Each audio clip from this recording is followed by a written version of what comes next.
कांग्रेस में आपको पता है ग्रह कलह है और कांग्रेस ही कांग्रेस को हरियाणा से लेके बैठेगी। ये अनकंडीशनल ज्वाइनिंग है।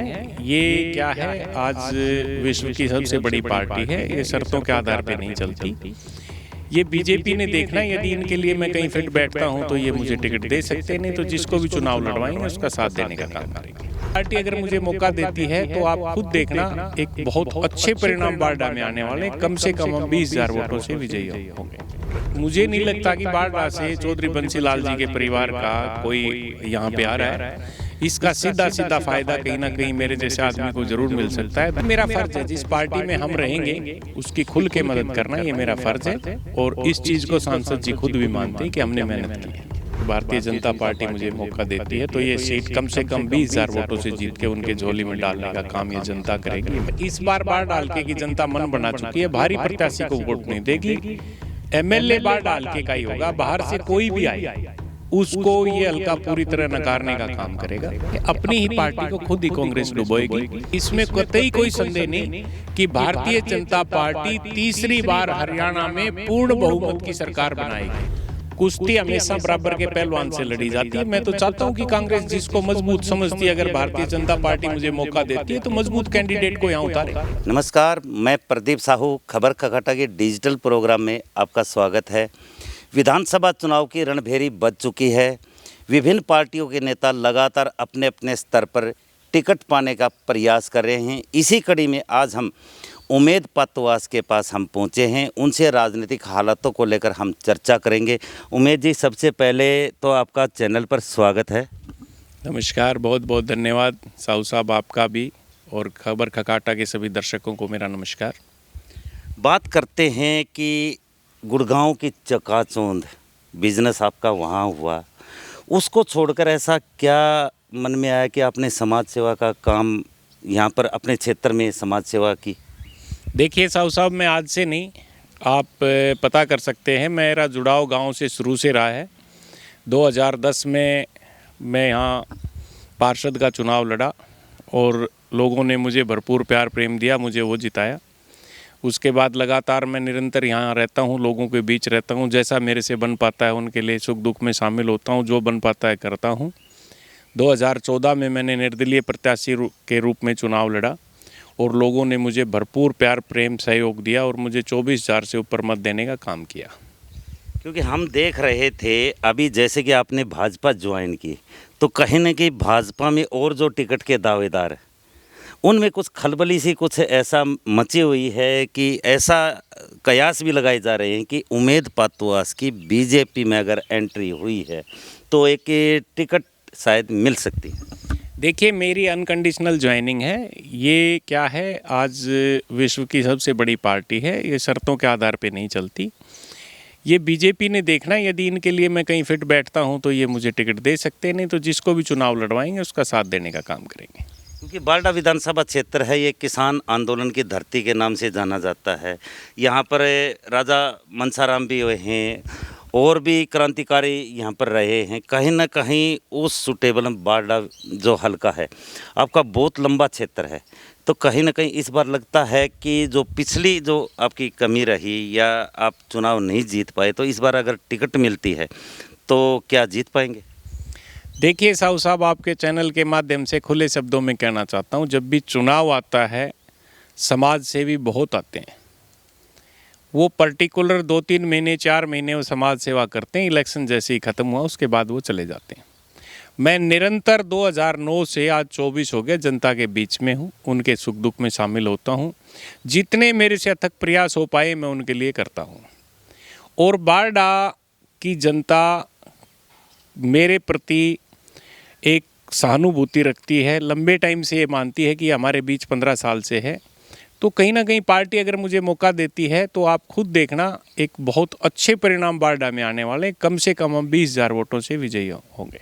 क्योंकि एक कहा भी ये जा रहा है कि जो बारडा क्षेत्र है वो एक बंसीलाल का गढ़ होता था, बंसीलाल का गढ़ मानते हैं। कहीं ना कहीं इस दौरान क्या लगता है कि इस बार शायद बंसीलाल परिवार नहीं होने का फ़ायदा कहीं मिल सकता है? देखिए, इसमें कोई संदेह नहीं है, बंसीलाल जी का गढ़ था, बंसीलाल जी का गढ़ आज भी है, बंसीलाल जी की छवि बरकरार है। ये इसमें बिल्कुल ये सच है, क्योंकि इस बार मुझे नहीं लगता कि बारडा से चौधरी बंसीलाल जी के परिवार का कोई यहाँ पे आ रहा है।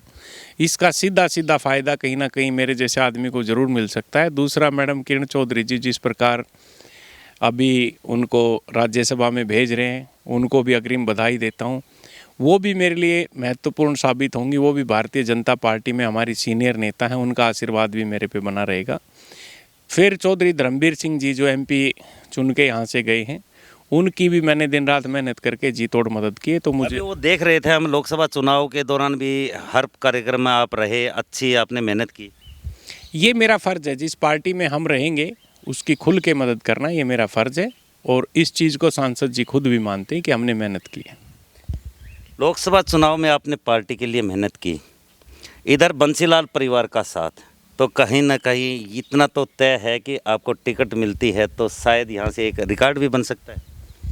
ये आने वाला समय बताएगा, पर मैं पूरा कॉन्फिडेंट हूँ। अगर भारतीय जनता पार्टी मुझे मौका देती है तो ये सीट कम से कम 20,000 वोटों से जीत के उनके झोली में डालने का काम ये जनता करेगी, ये मैं करूँगा। अब तक कई इलेक्शन हमने देखे बारडा विधानसभा क्षेत्र में, भारी जो प्रत्याशी आते हैं तो मन में अगर इच्छा होती है, अगर ठान लेते हैं बारडा के लोग, तो वो तिलक भी लगाते हैं, जैसे कि नैना चौटाला को। बिल्कुल ऐसा हुआ है, पर इस बार बार डालके की जनता मन बना चुकी है, भारी प्रत्याशी को वोट नहीं देगी। एमएलए बार डालके का ही होगा, बाहर से कोई भी आए उसको ये हल्का पूरी तरह नकारने का काम करेगा। और रही बात, अगर हम इतिहास देखेंगे, आज तक की हिस्ट्री है, आप खुद देखिए, जो भिवानी से सांसद रहे हैं लगभग सरकार उनकी आई है। दिल्ली में जिसकी सरकार हुई, हरियाणा में उनकी सरकार आई है।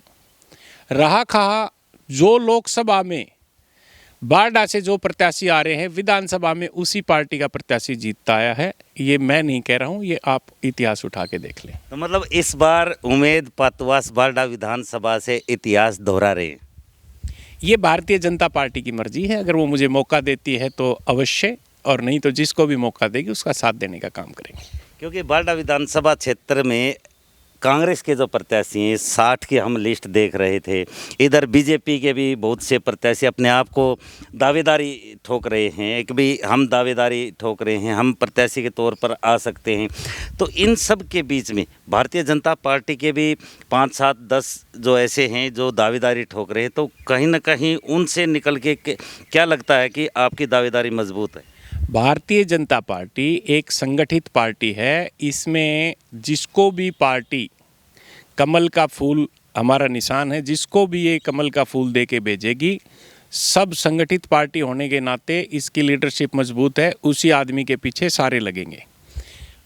दूसरी तरफ जहां मैं कांग्रेस की बात करूं, कांग्रेस में आपको पता है गृह कलह है, और कांग्रेस ही कांग्रेस को हरियाणा से लेके बैठेगी।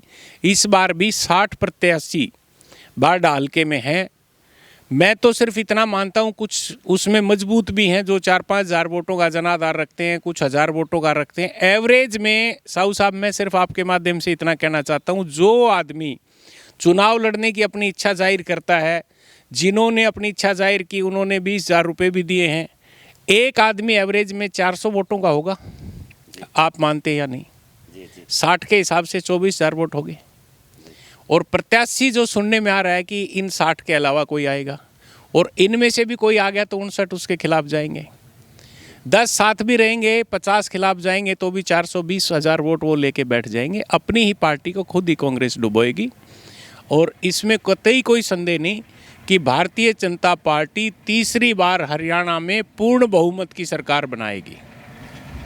अभी बारडा विधानसभा में लगातार जैसे हम देख रहे हैं कि कांग्रेस के ज़्यादा दावेदार बताए जा रहे हैं, बीजेपी के भी हैं, लेकिन इस दौरान जैसे कि आपने बताया, बंसीलाल का जो गढ़ है, बंसीलाल के गढ़ में भाजपा अगर आपको टिकट देती है तो कहीं ना कहीं जो जीत का जो अंतर है तो वो भी बढ़ सकता है क्या? देखिए, बंसीलाल जी परिवार एक बहुत बड़ा परिवार है, और उसमें मैडम किरण चौधरी का खुद का एक बहुत बड़ा जनाधार है। उनकी पूरे हरियाणा में हर हल्के में पर्सनल वोट हैं। स्पेशली मैं भिवानी महेंद्रगढ़ की बात करूं तो उनका वोट बैंक बहुत ज़्यादा है, और मैडम निसंदेह जो इस पार्टी से टिकट लेके आएगा हर हल्के में उसकी मदद करेंगी। इसका सीधा सीधा लाभ मुझे मिलने वाला है, और आने वाले टाइम में परिणाम बताएंगे। बहुत अच्छी रिकॉर्ड तोड़ वोटों से यहाँ जो भी प्रत्याशी भारतीय जनता पार्टी से आएगा वो जीत दर्ज करेगा। क्योंकि कांग्रेस का भी कोई ऐसा प्रत्याशी आ सकता है, कहीं न कहीं आपकी उसके साथ टक्कर भी हो सकती है अगर आपको टिकट मिलती है, और उधर से कांग्रेस का कोई मजबूत आता है तो कहीं न कहीं ऐसा लगता है कि आपका जो कंपटीशन होगा तो उसमें कहाँ तक डट पाएंगे। कुश्ती हमेशा बराबर के पहलवान से लड़ी जाती है। मैं तो चाहता हूं कि कांग्रेस जिसको मजबूत समझती है, अगर भारतीय जनता पार्टी मुझे मौका देती है तो मजबूत कैंडिडेट को यहाँ उतारे। मजबूत जनता होती है, मजबूत जनता में रहने वाला होता है। मैं जनता में 15 साल हो गए, मुझे जनता के बीच में हूँ और मेरा हर एक से जुड़ाव है, प्यार प्रेम है, मेरा हर घर तक आना जाना है और ये आने वाला समय बताएगा। मैं सिर्फ इतना कहूँगा, कांग्रेस में मजबूत बचा ही नहीं कोई। हर आदमी ये कहता है कि मेरी टक्कर उससे है, मेरी टक्कर उससे। हर आदमी मेरा नाम क्यों लेता है? अभी तो भारतीय जनता पार्टी ने मुझे टिकट नहीं दी। यानी कि उमेद पातुआस ने विधानसभा क्षेत्र बारडा से टिकट की दावेदारी की ताल ठोक दी है। इनका स्पष्ट रूप से ये कहना है कि पार्टी हाईकमान अगर बारडा विधानसभा से इनको अगर टिकट देते तो जीत निश्चित है, और साथ के साथ ये भी कहना है कि चुनावी दंगल में जो मजबूत खिलाड़ी होगा वो यहाँ से जीत कर निकलेगा, और अगर कांग्रेस से या किसी और पार्टी से बड़ा मजबूत आता है तो खेलने में मज़ा भी अलग आता है। ये तो अब क्षेत्र की जनता तय करेगी, पार्टी हाईकमान तय करेगा किसको टिकट मिलती है। क्षेत्र की जनता ये तय करेगी कि उमेद पातेवास को अगर टिकट मिलती है तो इनका जीत का मार्जिन कितना रहेगा। आप देखते रहिए लगातार मेरे साथ खबर खगाटा।